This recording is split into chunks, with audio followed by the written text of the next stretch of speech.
us, based on the approvals given to us, we go ahead and export also. Take for instance non-basmati rice. Non-basmati rice is banned for export in the country from India.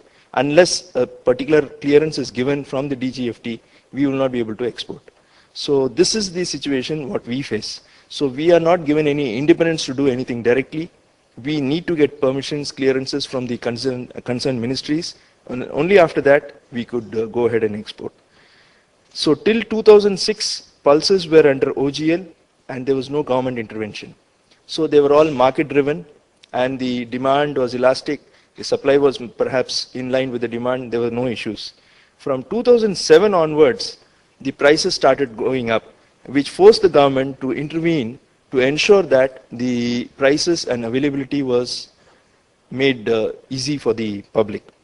So this caused the government to seek the help of the three STs like MMTC, STC and PEC, and of course NAFED also, to see that the pulses were imported and brought into the country to meet the demand.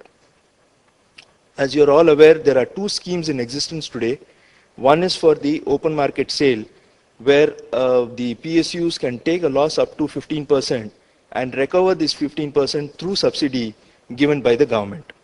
The other scheme is the per kilo 10 rupees discount what we give, subsidy what we give to the state governments for the supply through the PDS.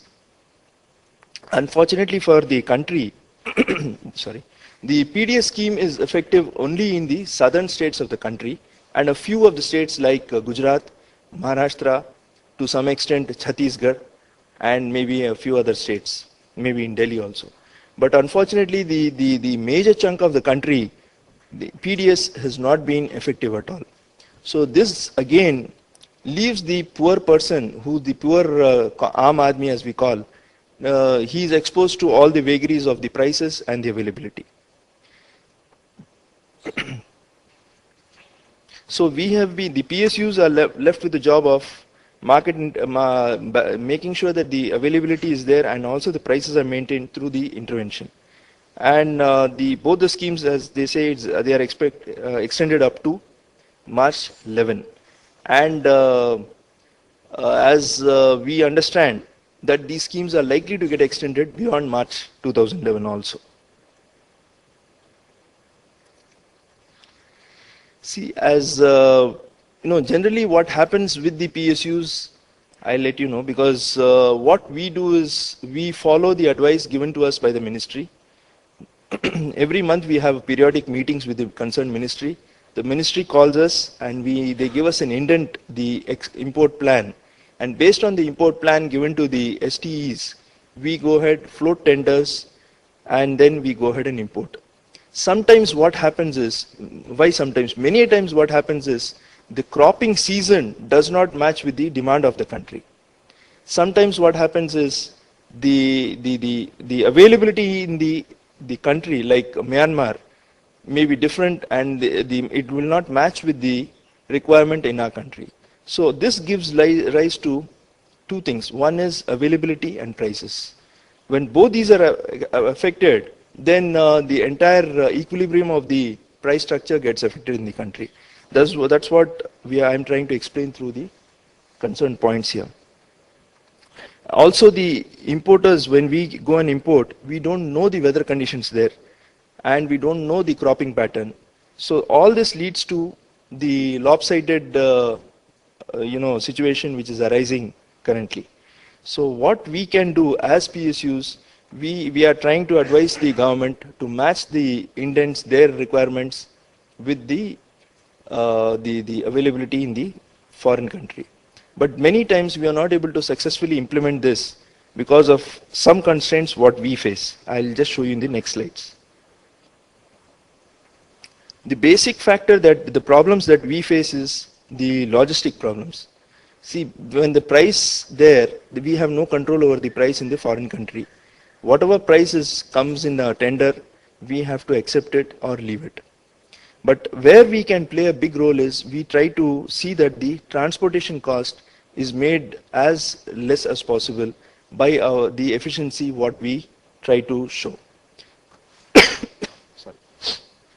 But we have our own limitations. we are not able to do our best here also, because the Indian ports and sometimes the ports in the other country, the foreign country also, like take for example Myanmar. In Myanmar, in Yangon, the vessel cannot take more than 15 to 18, beyond 20,000 tons they don't accept, because the draft doesn't permit so. But whereas a vessel which comes from sails from Canada can bring up to 25,000 tons, even more than around 40,000 tons also, depending on the draft which is available in the country, which is in the ports in our country. So this reduces the transportation cost from maybe Canada, but the transportation cost from Myanmar to India may be high. The other problem is we don't have enough storage in our country. We don't have the infrastructure of railways extending to the port locations to the hinterland. So all this is causing a lot of problems. And the biggest problem that we face today is the warehousing.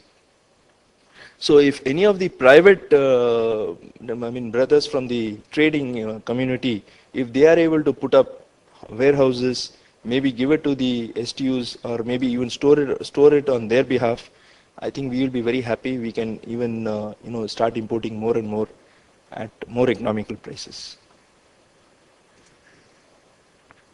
Well, this is what I'd like to share with you.